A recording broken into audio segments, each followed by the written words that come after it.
എല്ലാവർക്കും പുതിയൊരു വീഡിയോയിലേക്ക് സ്വാഗതം. നമ്മളിന്ന് നോക്കുന്നത് ഇന്ത്യൻ ഭരണഘടനയുടെ ഫണ്ടമെൻ്റൽ റൈറ്റ്സിലെ ആർട്ടിക്കിൾ 16 അല്ലെങ്കിൽ equality of opportunity in public employment ആണ്. ഓക്കെ, അപ്പോൾ ഈ ആർട്ടിക്കിൾ എന്താണ് പറയുന്നത്? ഈ ആർട്ടിക്കിൾ പ്രകാരം ഇന്ത്യയിലെ ഏതൊരു സിറ്റിസണും സ്റ്റേറ്റിന് കീഴിൽ വരുന്ന ഒരു എംപ്ലോയ്മെൻ്റ് അല്ലെങ്കിൽ ഒരു ഓഫീസിൻ്റെ കാര്യത്തിലാണെങ്കിലും റിലീജിയൻ, റേസ്, കാസ്റ്റ്, സെക്സ് അല്ലെങ്കിൽ decent, place of birth, okay, ഇത് കൂടാതെ റെസിഡൻസ്. അപ്പോൾ ഇതിൻ്റെ ഒന്നിൻ്റെയും ബേസിൽ യാതൊരു തരത്തിലുള്ള ഡിസ്ക്രിമിനേഷനും കൂടാതെ എല്ലാ വ്യക്തികൾക്കും ഈക്വലായിട്ടുള്ള ഓപ്പർച്യൂണിറ്റി പബ്ലിക് എംപ്ലോയ്മെൻറ്റിൽ നൽകണമെന്ന് പറയുന്ന ആർട്ടിക്കിളാണ് ഇന്ത്യൻ ഭരണഘടനയുടെ ആർട്ടിക്കിൾ 16 അല്ലെങ്കിൽ equality of opportunity in public employment എന്ന് പറയുന്നത്. അങ്ങനെയൊക്കെ വിവേചനം പാടില്ല എന്നുണ്ടെങ്കിലും നമുക്ക് ഭരണഘടന പ്രകാരം 4 തരത്തിലുള്ള എക്സെപ്ഷൻസും കൂടി ഇതിന് പറയുന്നുണ്ട്. അപ്പോൾ അതിൽ ഒന്നാമതായിട്ട് പറയുന്ന എക്സെപ്ഷൻസ് എന്ന് പറയുന്നത് റെസിഡൻസ് അല്ലെങ്കിൽ ഒരു വ്യക്തി എവിടെയാണ് ജീവിക്കുന്നത് എന്നുള്ളത് ഡിസ്ക്രിമിനേറ്റ് ചെയ്യാൻ വേണ്ടിയായിട്ടുള്ള ഒരു കണ്ടീഷനായിട്ട് എടുക്കാമെന്നുള്ളതാണ്. അപ്പോൾ അതിനകത്ത് പറയുന്നത് ചില ജോലികളിൽ, ഓക്കെ, ചില ജോലികളിൽ എവിടെയാണോ ഒരു വ്യക്തി താമസിക്കുന്നത് അല്ലെങ്കിൽ അവരുടെ റെസിഡൻസ് എന്താണോ അതിനെ അനുസ്പദമാക്കിയായിരിക്കും എലിജിബിലിറ്റി നിർണ്ണയിക്കുക എന്നുള്ളതാണ്. അതിന് കാരണം പാർലമെൻറ്റ്, സ്റ്റേറ്റ് അല്ലെങ്കിൽ യൂണിയൻ ടെറിട്ടറികൾ അല്ലെങ്കിൽ ലോക്കൽ സെൽഫ് ഗവൺമെൻറ് അങ്ങനെ ചില ഇടങ്ങളിൽ ജോലി നൽകുന്ന സമയത്ത് പാർലമെൻറ്റിന് റെസിഡൻസ് ഒരു കണ്ടീഷനായിട്ട് വയ്ക്കുവാൻ സാധിക്കുമെന്നുള്ളത് കൊണ്ടാണ്. അപ്പോൾ article 16 equality of opportunity in public എംപ്ലോയ്മെൻറ്റിൽ ഒന്നാമത് വരുന്ന എക്സെപ്ഷൻ എന്ന് പറയുന്നത് റെസിഡൻസ് ഒരു കണ്ടീഷനായിട്ട് പാർലമെൻറ്റിന് അല്ലെങ്കിൽ സ്റ്റേറ്റിന് വയ്ക്കാം എന്നുള്ളതാണ്.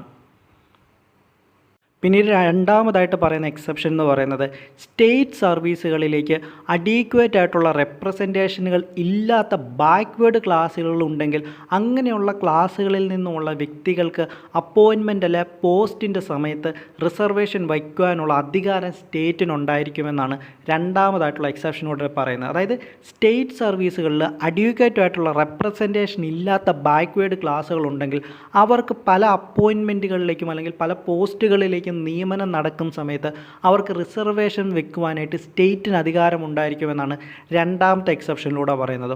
മൂന്നാമതായിട്ട് പറയുന്ന എക്സെപ്ഷൻ ഇതാണ്. ഏതെങ്കിലും ഒരു മതപരമായിട്ടുള്ളൊരു സ്ഥാപനമുണ്ടെന്ന് വിചാരിക്കുക, അല്ലെങ്കിൽ ഏതെങ്കിലും ഒരു റിലീജിയനുമായിട്ട് ബന്ധപ്പെട്ട് പ്രവർത്തിക്കുന്ന ഒരു സ്ഥാപനമാണെങ്കിൽ എന്ന് വിചാരിക്കുക. അങ്ങനെയുള്ള സ്ഥാപനങ്ങളിലേക്ക് നിയമനം നടത്തുന്ന സമയത്ത് ആ മതത്തിൽപ്പെട്ട വ്യക്തികളെ ആ നിയമനത്തിനായിട്ട് പരിഗണിക്കാമെന്ന് പറയുന്നതാണ് മൂന്നാമത്തെ എക്സെപ്ഷൻ എന്ന് പറയുന്നത്. ഉദാഹരണം പറയുകയാണെങ്കിൽ ദേവസ്വം ബോർഡ്, ഓക്കെ, ദേവസ്വം ബോർഡിലേക്ക് കൂടുതലും ഹിന്ദുക്കളെ പരിഗണിക്കാമെന്ന് നമുക്ക് പറയുന്നത് ഇതിന് കീഴിലായിട്ട് വരുമെന്ന് ഓർക്കുക. അതുപോലെ മറ്റേതെങ്കിലും മതവുമായിട്ട് ബന്ധപ്പെട്ട് ഏതെങ്കിലുമൊക്കെ സ്ഥാപനങ്ങളുണ്ടെന്ന് വിചാരിക്കുക. അങ്ങനെയുള്ള സ്ഥാപനങ്ങളിലേക്ക് ആ മതത്തിൽപ്പെട്ട വ്യക്തികളെ നിയമിക്കാവുന്നതാണ്. നാലാമതായിട്ട് പറയുന്ന എക്സെപ്ഷൻ ഇതാണ്. 10% റിസർവേഷൻ EWS കാറ്റഗറിയിൽ പെടുന്ന വ്യക്തികൾക്ക് നൽകാമെന്നുള്ളതാണ്.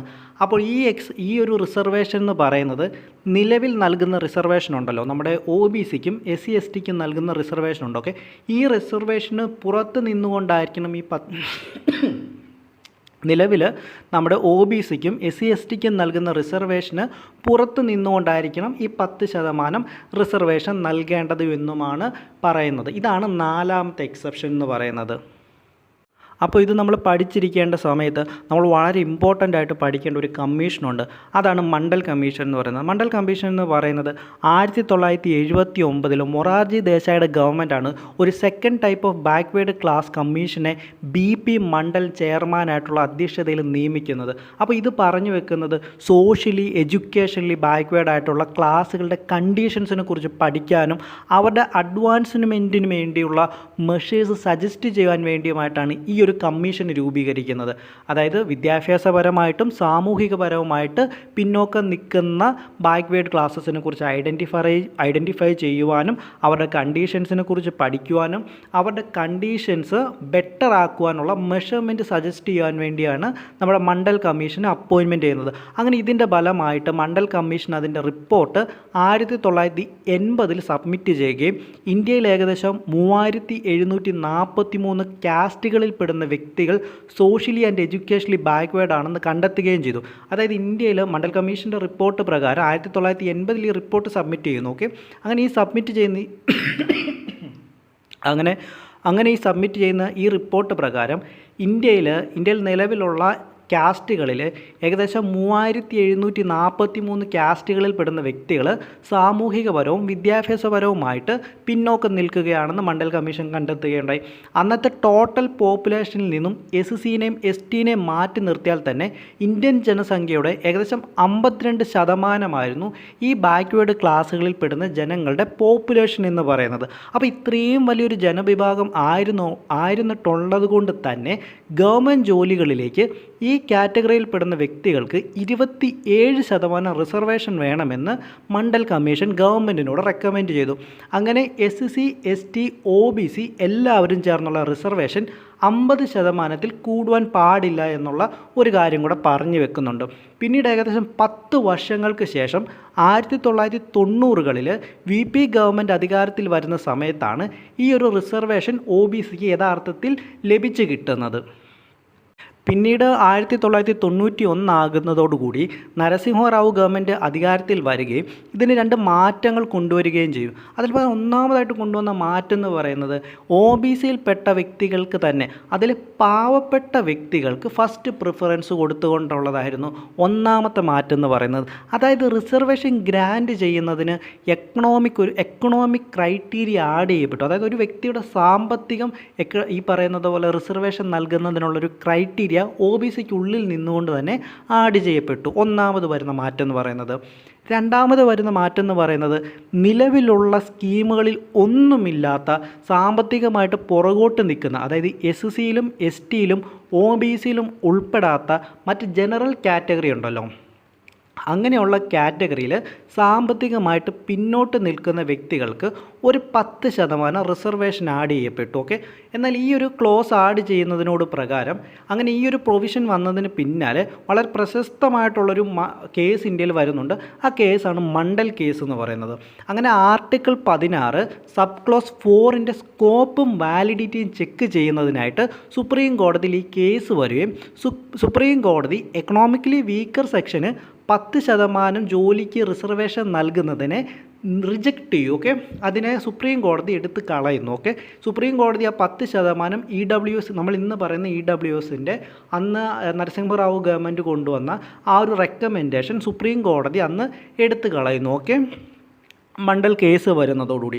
അങ്ങനെ മണ്ഡൽ കേസോടുകൂടി ഈ പറയുന്ന സാമ്പത്തികമായിട്ട് പിന്നോക്കം നിൽക്കുന്ന ജനറൽ കാറ്റഗറികൾക്ക് നൽകപ്പെട്ടിരുന്ന അന്ന് ഗ്രാൻഡ് ചെയ്യപ്പെട്ട, അല്ലെങ്കിൽ നമ്മുടെ നരസിംഹറാവു ഗവൺമെൻറ് വന്ന സമയത്ത് ആഡ് ചെയ്യപ്പെട്ട ഇന്ത്യൻ ഭരണഘടനയുടെ ആർട്ടിക്കിൾ 16 സബ് ക്ലോസ് 4 എന്ന് പറയുന്നത് സുപ്രീം കോടതി റിജക്റ്റ് ചെയ്യും. ഓക്കെ, അങ്ങനെ സുപ്രീം കോടതി അത് റിജക്റ്റ് ചെയ്യുകയും OBCക്ക് 27% റിസർവേഷന് കോൺസ്റ്റിറ്റ്യൂഷണൽ വാലിഡിറ്റി നൽകുകയും ചെയ്തു. ഓക്കെ, അങ്ങനെ ഈ കോൺസ്റ്റിറ്റ്യൂഷണൽ വാലിഡിറ്റി OBCക്ക് നൽകുന്ന സമയത്ത് തന്നെ അതിന് കുറച്ച് കണ്ടീഷൻസ് കൂടെ പറയുന്നുണ്ട്.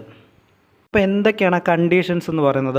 ഒന്നാമത്തെ കണ്ടീഷൻ എന്ന് പറയുന്നത് OBCയിലെ ക്രിമി ലെയറിൽ പെടുന്ന വ്യക്തികളെ ഇതിൽ നിന്നും എക്സ്ക്ലൂഡ് ചെയ്യണം. അതായത് ഈ 27% റിസർവേഷൻ ലഭിക്കുന്നതിൽ നിന്നും OBCയിലെ ഈ പറയുന്ന പോലെ ക്രിമി ലെയറിൽ പെടുന്ന വ്യക്തികളെ ഇതിൽ നിന്നും എക്സ്ക്ലൂഡ് ചെയ്യണമെന്നാണ് ഒന്നാമത് പറയുന്ന കണ്ടീഷൻ എന്ന് പറയുന്നത്.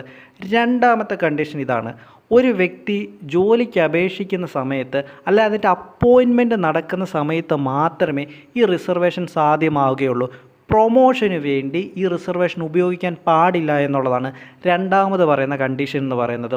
മൂന്നാമത് പറയുന്ന കണ്ടീഷൻ എന്ന് പറയുന്നത് എക്സ്ട്രാ ഓർഡിനറി ആയിട്ടുള്ള സിറ്റുവേഷൻസ് ഉണ്ടാകുന്ന സമയങ്ങളിലല്ലാതെ ടോട്ടൽ റിസർവേഷൻ എന്ന് പറയുന്നത് 50% കൂടുവാൻ വേണ്ടി സാധിക്കുകയില്ല.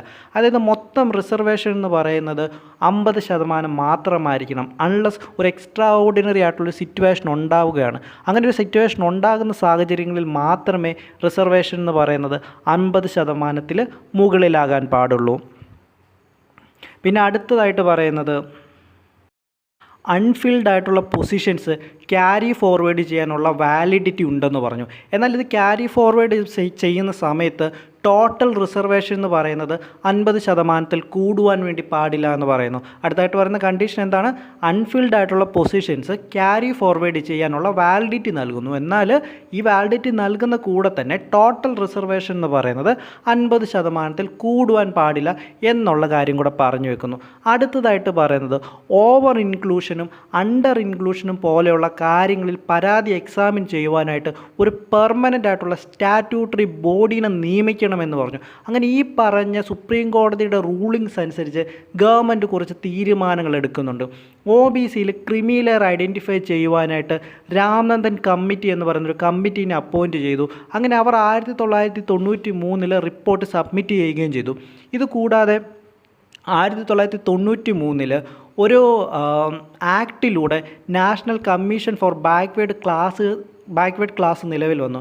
അതായത് 1993 പാർലമെൻറ്റ് പാസ്സാക്കിയ ഒരു ആക്ടിലൂടെ national commission for backward class നിലവിൽ വന്നു. ഇതെന്തിനാണ് നിലവിൽ വന്നത്? നമ്മൾ നേരത്തെ പറഞ്ഞ ഓവർ ഇൻക്ലൂഷൻ അല്ലെങ്കിൽ അണ്ടർ ഇൻക്ലൂഷൻ പോലെയുള്ള പരാതികൾ എക്സാമിൻ ചെയ്യുവാനായിട്ടാണ്. പിന്നീട് 2018 102ാമത് കോൺസ്റ്റിറ്റ്യൂഷൻ അമെൻമെൻറ്റ് ആക്ട് വരുന്നതോടുകൂടി ഇതിനൊരു കോൺസ്റ്റിറ്റ്യൂഷണൽ സ്റ്റാറ്റസ് കൊടുക്കുകയും പിന്നീട് ഇതിൻ്റെ ഫങ്ഷൻസ് എൻലാർജ് ചെയ്യുകയും ചെയ്യും. ഇതിനായി ഭരണഘടനയിലേക്ക് ആർട്ടിക്കിൾ 338B എന്ന് പറയുന്ന ഒരു പുതിയ ആർട്ടിക്കിൾ ഇൻസേർട്ട് ചെയ്യുകയും കൂടി ചെയ്തു. അപ്പോൾ ഈ ഒരു കാര്യം കൂടെ നിങ്ങൾ പഠിച്ചു വെക്കണം. ഇത് വളരെ ഇമ്പോർട്ടൻ്റ് ആയിട്ടുള്ളൊരു കാര്യമാണ്. ഇതിനെ ബേസ് ചെയ്തിട്ട് നിങ്ങൾക്ക് എക്സാമിന് ചോദ്യങ്ങൾ ചോദിക്കുവാനുള്ള സാധ്യത വളരെ കൂടുതലാണ്. ഓക്കെ. പിന്നീട് പ്രൊമോഷനെ കുറിച്ചുള്ള സുപ്രീം കോടതിയുടെ പ്രൊമോഷൻ്റെ കാര്യത്തിൽ റിസർവേഷനുമായിട്ട് ബന്ധപ്പെട്ട സുപ്രീം കോടതിയുടെ റൂളിങ്ങിനെ നള്ളിഫൈ ചെയ്യുവാനായിട്ട് 1995 77ാം കോൺസ്റ്റിറ്റ്യൂഷണൽ അമെൻമെൻറ്റ് ആക്ട് ഇനാക്ട് ചെയ്യുന്നുണ്ട്. അപ്പോൾ 77ാം ഭരണഘടനാ ഭേദഗതി നിലവിൽ വരുന്നതോടുകൂടി ആർട്ടിക്കിൾ 16 ഒരു പുതിയ പ്രൊവിഷൻ ആഡ് ചെയ്തു. അപ്പോൾ ഇത് പ്രകാരം സ്റ്റേറ്റ് സർവീസസിലേക്ക് SC-ക്കും ST-ക്കും അഡ്യൂക്കേറ്റ് ആയിട്ടുള്ളൊരു റെപ്രസെൻറ്റേഷൻ ഇല്ല എന്നുള്ള സാഹചര്യം വരികയാണെങ്കിൽ പ്രൊമോഷൻ്റെ കാര്യത്തിലും റിസർവേഷൻ സ്റ്റേറ്റിന് കൊടുക്കാമെന്നുള്ള ഒരു അധികാരം എംപവർ ചെയ്യപ്പെടുന്നു. അതിനുശേഷം 2001 85ാം കോൺസ്റ്റിറ്റ്യൂഷൻ അമെൻമെൻറ്റ് ആക്ടുകൾ വരുന്ന സമയത്ത് പ്രൊമോഷൻ്റെ കാര്യം കൺസിഡർ ചെയ്യുന്ന സമയത്ത് കോൺസിക്വൻഷ്യൽ സീനിയോറിറ്റി എന്ന് പറയുന്ന കാര്യം കൺസിഡർ ചെയ്യണമെന്ന് പറയുന്നു. അടുത്ത കാര്യം എന്ന് പറയുന്നത് 2001 81ാം കോൺസ്റ്റിറ്റ്യൂഷണൽ അമെൻമെൻറ്റ് ആക്ട് വന്നപ്പോഴേക്കും വേക്കൻസികളിൽ ബാക്ക്ലോഗ് ചെയ്യുന്ന കാര്യം പറഞ്ഞു. അതായത് വേക്കൻസികൾ ബാക്ക്ലോഗ് ചെയ്യുന്ന കാര്യം നള്ളിഫൈ ചെയ്തു. കൂടാതെ ആർട്ടിക്കിൾ 16 പ്രകാരം പുതിയ പ്രൊവിഷൻസ് ആഡ് ചെയ്തു. അതായത് അൺഫിൽഡ് ആയിട്ടുള്ള വേക്കൻസികൾ ഉണ്ടെന്ന് വിചാരിക്കുക. അൺഫിൽഡ് ആയിട്ടുള്ള വേക്കൻസികൾ റിസർവേഷൻ സീറ്റുകളിലുണ്ടെന്ന് വിചാരിക്കുക. ഓക്കെ, റിസർവേഷൻ സീറ്റുകളാണ് കേട്ടോ. അൺഫിൽഡ് ആയിട്ടുള്ള വേക്കൻസികൾ റിസർവേഷൻ സീറ്റുകളിലുണ്ടെന്ന് വിചാരിക്കുക. ഓക്കെ, അങ്ങനെ വരുന്ന ആ ഒരു റിസർവേഷനിൽ ഫില്ലാകാതെ കിടക്കുന്ന ആ ബാക്കിയുള്ള റിസർവേഷനെ ഒരു സെപ്പറേറ്റ് ക്ലാസ് ഓഫ് വേക്കൻസി ആയിട്ട് കൺസിഡർ ചെയ്യുകയും അടുത്ത വർഷം നിയമനം നടക്കുന്ന സമയത്ത് അതിനെ പരിഗണിക്കണമെന്നും പറയുന്നു. അപ്പോൾ അങ്ങനെ പരിഗണിക്കുന്ന സമയത്ത് അന്ന് വരുന്ന നോർമൽ വേക്കൻസിയും ഈ റിസർവേഷനുള്ള വേക്കൻസിയും തമ്മിൽ കമ്പൈൻ ചെയ്യാൻ വേണ്ടി പാടില്ല. റിസർവേഷനുള്ള വേക്കൻസി അന്ന് അപ്ലൈ ചെയ്യുന്ന ആ പർട്ടിക്കുലർ റിസർവേഷനുള്ള കാറ്റഗറി ഏതാണോ അവർക്കായിട്ട് നൽകണമെന്നും പറയുന്നു. അതാണ് 2081ാം ഭരണഘടനാ ഭേദഗതി പ്രകാരം പറയുന്നത്. അടുത്ത മാറ്റം വരുന്നതെന്ന് പറഞ്ഞു കഴിഞ്ഞാൽ 76ാം കോൺസ്റ്റിറ്റ്യൂഷൻ അമെൻമെൻറ്റ് പ്രകാരമാണ്. 76ാം കോൺസ്റ്റിറ്റ്യൂഷൻ അമെൻമെൻറ്റ് 1994 വരുന്നത് തമിഴ്നാട് ഗവൺമെൻറ്റുമായിട്ട് ബന്ധപ്പെട്ടാണ്. തമിഴ്നാട് റിസർവേഷൻ ആക്ട് ഇതിൽ നിന്നും എടുത്തു മാറ്റുന്നു. എന്നിട്ട് ഇതിൽ നിന്നും എടുത്തു മാറ്റിയിട്ട് തമിഴ്നാട് റിസർവേഷൻ ആക്ട് എന്ന് പറയുന്നത് ഇന്ത്യയുടെ 9ാമത്തെ ഷെഡ്യൂളിലേക്ക് ആഡ് ചെയ്യുന്നു. അതിന് കാരണം ഇത്രയേ ഉള്ളൂ. തമിഴ്നാട്ടിൽ അന്ന് നൽകിക്കൊണ്ടിരുന്ന റിസർവേഷൻ എന്ന് പറയുന്നത് 69%. അപ്പം നമുക്ക് നിയമപരമായിട്ട് നൽകാൻ സാധിക്കുന്ന റിസർവേഷൻ എന്ന് പറയുന്നത് 50% മാത്രമേ ഉള്ളൂ. എന്നാൽ തമിഴ്നാട് എന്ത് ചെയ്യുന്നു? 69% റിസർവേഷൻ നൽകുന്നു. അപ്പോൾ അത് നിയമപരമായിട്ട് നിലനിൽക്കില്ല. അപ്പോൾ ഈ പ്രശ്നമുള്ളത് കൊണ്ട് തന്നെ തമിഴ്നാട് റിസർവേഷൻ ആക്ട് പ്രകാരം അതിനെ ഇന്ത്യയുടെ 9ാമത്തെ ഷെഡ്യൂളിലേക്ക് ആഡ് ചെയ്യുന്നു. ഓക്കെ, ഇന്ത്യൻ ഭരണഘടനയുടെ 9ാമത്തെ ഷെഡ്യൂളിലേക്ക് ഇതിനെ ആഡ് ചെയ്യുന്നു.